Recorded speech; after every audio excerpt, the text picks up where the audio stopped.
friends? Zach's in here. Last week I told you guys I was gonna make a video about tarot and probability patterns in relation to quantum observation and things like that, and I am here to pursue that video now. So I've taken a few notes, and it's kind of a complex topic, but it's also a pretty engaging one, so I hope you guys can be interested, and I'll try to make it as succinct as I can, even though it's a complex topic. So what we're mainly talking about is, I think the fundamental point here is synchronicity, okay? So synchronicity is a really profound thing for a lot of people, or some people might just think it's, you know, coincidence and happenstance, and that's okay either way. But emotionally, as an experiencer, when we experience something that's synchronistic, it's very profound. It strikes our emotions, it hits a chord in us. So synchronicity is a powerful thing, and it's something I've paid a lot of attention through the years, and I tried to observe the patterns of. Something I've noticed repeatedly is that synchronicities, the seeming occurrence of synchronicities, is always in a direct proportion to my own awareness and my own disposition in a given moment. And what I find is that the more, you know, grounded or lucid or, you know, whatever that I am, the more centered I am more capable of observing things which are synchronistic at any given moment. And that doesn't mean necessarily every minute is like, you know, you seeing an old friend from high school and all this stuff. You know, it's not always these external synchronicities, but the more that I clear my mind, the more that I'm able to pay attention to some subtleties going on in the mind and in the emotions and some of the parallels. And what I find is that there's actually synchronicities all the time, and everything is actually synchronized in a pretty profound pattern. So that being said, when we look at it in this light, oh, there's a little bug. Synchronicities are this extremely powerful thing that are always inherently in front of us. So now, let's get into the trippy stuff here. Tarot and I-Ching and different things like this are referred to as divination tools, but myself, I do not use them that way, and I wonder if they even maybe could be used that way to without flaw. But what I would like to offer to you is my own take and my own perspective on what these divinatory arts are and how to use them, I guess, harmoniously, or what at least to me speaks to be a harmonious use. So what it all is to me is I am looking at now, and I'm just watching things occur. Okay, so anything in life, if I want to, you know, tune into spirit, tune into my center, and listen to what's going on, it's a meditation. And, you know, Native American vision quests, you know, one will sit in silence and just watch the wind blow, watch the animals arise, pay attention to the synchronicity of which animals arise at what time, what direction they come from. You know, it's a profound thing.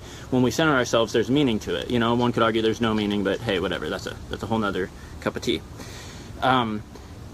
My point is there's a lot of different things that one could consider mystical or divinatory arts, but are actually just really looking at now and watching things occur. So whether I'm walking down the street and I kick a pile of stones and I look at how those stones arrange, or whether I'm just watching the wind blow and feeling it pick up at certain times in relation to what's going on in my mind and in my surroundings, or whether I'm drawing a card, ultimately all I'm doing is looking at now, okay? So as a baseline, I hope that can be understood, because there's really not anything too mystical about it, in the sense that we're just looking at now. You know, I don't try to do any magic doing this. I'm not asking spirits for, you know, help and things like that. There's no magic to it. To me, the now is a divine creation. It is this profound blessing, this thing that is just here, and every moment it's new and different, and it's so complex. And because of its complexity, sometimes I find it valuable to use tools. And I do a lot of meditations with just listening to the wind and the things I mentioned, the more native indigenous practices of tuning into spirit. But I do understand the value, and I resonate with the intellectual intensity of having a profound system of, I think it's 78 or something, 72 cards, or the I-Ching, a very profound mathematical system which is extremely ancient. So the point, I guess, to try to wrap it together a little bit, is that we're only looking at the now, regardless of whether we flip the stones or whether we kick stones, throw runes, or whether we just meditate and listen to the wind. What's a little bit different, though, about tarot and about I-Ching, and really it's the same, I guess, if you want to do it with the wind, but I think a lot of people might miss that. But the little difference is that with tarot or something, we could just flip this right now. We could flip a card and just see what the probability is in this moment. Just get a reference, you know? But what people normally do with tarot is they apply their own intention or a question or a disposition. And this is where it starts to get a little bit trippy. So I tried my best to draw out an equation of how occurrences manifest. And it's kind of a complex thing to, I guess, draw out, and I'm sure I failed in some regards. But what I think we have is there's a disposition externally, right? What's going on outside of me? There's something going on, whether it's the wind or whatever, whether it's the moon pulling on the tides, or whether it's the sun making me sweat so I shuffle the cards a little differently or something. You know, there's external dispositions going on. There's also internal dispositions. What's going on in my life? Not what I'm doing, not what I'm trying to ask the cards about. Who am I? What's going on? You know, what's happening in my life? You know, the internal disposition. So the situational disposition and the internal disposition are kind of woven together in a certain dynamic. Whether they're adding to each other or multiplying, you know, that's for somebody beyond my mathematical prowess to decipher. But this is interacting with ultimately in terms of quantum physics models. There's a quantum field which is dictating the occurrence of subatomic particles seemingly appearing and disappearing, or virtual particles coming in and out. And it's a complex thing that I don't fully understand by any means, but I think it's relevant to at least graze the surface of here. So our disposition as an individual is always in some way relating with the quantum field, okay? But there's a certain quantum indifference going on if I'm just being me and the world's just being the world, and then I'm observing the manifestations. I'm observing it. I'm observing the quantum relations, the manifestations, the creations. There's a certain stability there, okay? So I tried my best to draw those on one line of the equation, and what those are divided by, the denominator, is the focus of our exertion and intent in that exact moment, okay? So that's kind of the mystical part, but it's really not. It's just that life and reality is all interwoven, and we are dynamically interconnected to everything, and everything we do internally is connected to everything outside of ourselves. So it's not really that mystical to me. But I guess that is where it gets a little bit mystical with tarot, because what we're doing is exerting an intention or a thought or an idea.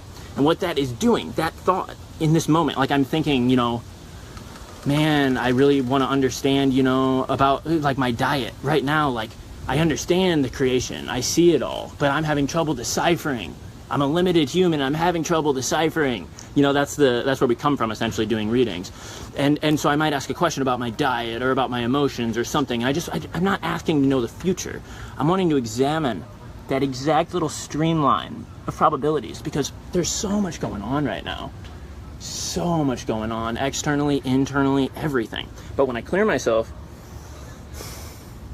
I can see the stability of the quantum disposition that's created from my disposition and this disposition, and then with a little bit of skill, a little bit of meditation practice, we can apply with precision our own intention and our own exertion. And that's when the tarot readings start getting very intense and meaningful. Or if you're not doing tarot, when we start to apply our intent, I'm not talking about doing manifestation work, I'm talking about when we pay attention to what's happening inside of ourselves and how much we're actually exerting, as opposed to how much we are being still and receptive.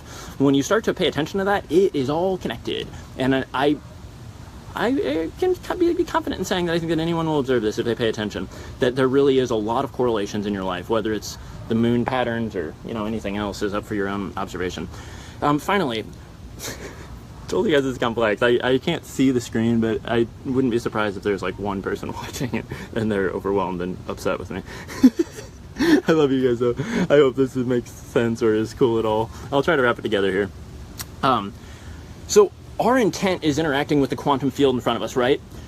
There's one final thing. There's a gateway here, and this is where it gets into some quantum trippy stuff.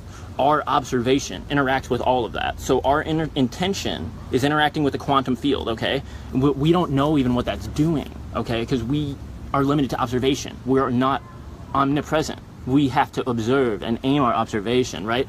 So there's a quantum static going on. There's a cauldron boiling with something happening. Then our observation is the final key. And that does something else. And I'm not sure exactly the implications of it, but quantum physics has done a decent job of studying the implications of observation on the determination of physical manifestations in the three-dimensional reality, you know, double slit experiment and all this stuff. And, you know, it can be interpreted different ways, but it seems evident that our observation, our interaction as individuals is part of the determination. And then what all that equals, I'll show you guys my crazy schizophrenic looking map here. Probably can't see it too well. But the whole beginning part, what it comes out to equal is the occurrence beheld. So after our observation interacts with the quantum disposition of what's going on in front of us, something occurs, and we're able to observe it. Okay? So let me try to wrap this up here. Or wrap it together, I guess, because I don't know if it's going to get wrapped up yet. When I have these tarot cards right now, like let's say I'm looking through here, I've got my Marseille deck gifted to me, very, very resonant with this deck. So right now, like I'm flipping through the cards, okay? You can see them now too, all right? I mean, you can't see all of them. I didn't see all of them either though, but we're on the same page right now, okay?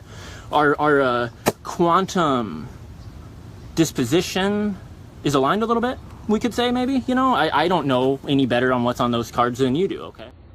Hey again, guys, Zach Saxon here for the third time, attempting to finish up this video about Tarot, I-Ching, probability patterns, quantum determination, and synchronicities in this divine reality.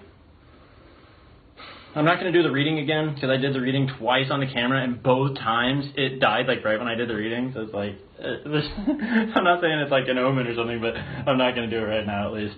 The main thing I want to convey, though, is that, alright, now is a very big thing. The experience of what's going on right now is so incredibly big that the value in these tools, the I-Ching and in the tarot and things, is in helping us to zoom in and see just one little band of it, and like it's like a microscope essentially. You know, it's like it's not wrong to pick up a microscope and look at a rock, but you can look at a rock all day and never see those details without the microscope. Okay, so that's the way that I see these tools, because like I said in the first video, I personally don't do magic or divination with them. I use them strictly just to observe this creation and to try to heal. You know, I use it to better understand the path that I can walk to heal. And the reason why sometimes it's necessary to use a tool for that is because of how big the now is, how expansive it is. And my Zach mind is sometimes so little that I can only just see one little band, you know, and I can't make out all those details. And then other times my Zach mind is so explosive that it can't slow down and see those little details either. So we can go too far in both directions a lot of times. So tarot, the I-Ching, they're all different tools to help us to zoom in. And I mean, ultimately, the only tool really is your meditative consciousness and your perspective of spirit, because there's a lot of hearts coming in. I appreciate it. We ultimately, like I said in the first video, the same observations that are inherent when you flip a card over are the same things that are inherent when you just listen to the wind blow and you see why the fox entered from the east at 7:20 on June 23rd, you know, or something like that. Or whether it's Native American Vision Quest or anything, the idea is the same. It's just that we are connected to this divine synchronicity. Life is a divine synchronicity. It's up to us to make note and reference and see the divine synchronicity if we want to. And because of how profound and expansive this divine synchronicity is, a lot of times it is very hard for us to make sense of how our ideas or our intentions correlate to it. And that's where some of the precise value and these in specific come into play, in the fact that we can, you know, I could be thinking like, I'm having a really hard time with this and I'm really wanting to like pursue medicine and do this, or I'm having trouble relating to this person, or I'm, you know, my parent and this or something, right? So I can just kind of meditate on that, and then by applying my potential, I'm able to get a kind of precise result in the way that the probability results after having been influenced by the quantum determination offset by my observation and my own exertions. At least that's my functioning model of at least how it works. And I described all the quantum crazy trippy stuff in the first video, so if you want to watch that, that's like 12 minutes before it shut off, and like the next 10 minutes of me rambling like a lunatic in my front yard, sweating, probably just disappeared or whatever. Whatever though. But yeah, the I-Ching is really cool in that I think the I-Ching is an observation of almost these inherent like reality patterns, where the tarot is a little different in that it's very intellectual and it's a very human experience kind of thing. The tarot is like a system that describes every quality of the human experience, where I-Ching is a system which describes the ebb and flow of reality, like the tides of yin and yang and how things just flow. And the I-Ching has a different system in that there's 64 archetypes. Well, I just opened one, so that's probably significant, huh? Little accumulation. Number 9. So, with I-Ching, you're flipping coins, or I mean, traditionally there's yarrow rods that you throw the rods, but you're flipping coins, and based on the coin result, it leads you to a certain page. You know, it's a real simple equation, but the idea is you're observing yin and yang literally through the coins, because there's only 2 of them. It's a duality, so it gives you a read on how this moment just happened to unfold. Coin tosses. You know, it's not really anything mystical. You're just looking at how things happen to happen and zooming in, paying attention for a second, you know?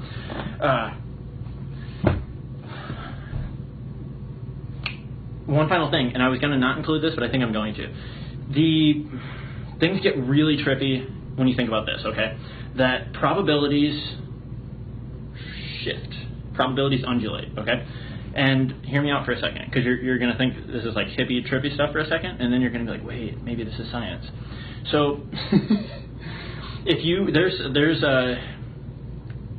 just wrote it down, I forget what it is. There's a college, I'm fairly certain it's a college, you know, that is doing a study where around the world in different spots there's random coin toss generators, okay? So it's a program that just flips a coin, flips like a million of them a second or something, or a billion of them a second. Coin tosses, okay? So it's a 50-50, it's a freaking coin toss, you know, it's random, one would say, you know, I don't think it is random, but it's random, and they're consistent. So this school that is doing this, you can look at these numbers across time, okay, and they're just bam, consistent, the graph's consistent, 50, 50, 50, 50, 50, days and days on end, because it's just a coin toss. It's going to wind up 50-50 probability, but right before certain intense stuff happens, and I know the one that I saw a chart on was talking about 9/11, and it zoomed into 9/11, showing the hourly breakdown, and showed probabilities shifting. Probabilities shifting. Think about that for a second. What does that mean? That means you flipping a coin, and it doesn't have a 50-50 chance anymore. Like, what? So try to zoom out and think about that on a larger scale, okay? If probabilities shift relative to intense stuff going on, I've heard earthquakes and tsunamis and stuff do the same thing. I'm not sure, look up the science yourself, you know? But if probabilities actually shift, that gives us the ultimate framework to understand how this kind of stuff works, because we're not looking for quantitative data. That study was all quantitative, looking at how the probabilities literally jump off the charts right before 9/11 and stuff like that. We're looking at qualitative, so it's a little bit easier almost. We're looking at probability broken down into a spectrum. So we don't need anything magic. We don't need a giant explosion on the other side of the world to like mess with the probability patterns. All we need to do is clear ourselves and just look at the occurrence in front of us, look at the experience in front of us, and then watch as occurrences unfold. This is exactly what every day of your life is. It's just a creation unfolding, and you're here to witness it, you know? So again, I'll just end on that note, that to me, this is not anything magical. This is not divination. This is me looking at the divine creation and trying my best to interact with it in a beautiful way that will help me and help the others around me. And I'm really grateful for these tools from time to time. I actually don't do very many readings at all. I'm pretty frugal about my use of any spiritual stuff. I mean, you guys might think I'm intense mystical guy. I don't even wear, I just got this necklace, but I don't normally wear stones or anything. I like to just pray and meditate and listen to it and stuff. So these tools are very powerful for me, because when I do go to them, it really, they're a game changer in the sense that they can provide some pretty objective data that's pretty precise, so. I didn't get cut off this time. That makes me happy. Much love, guys.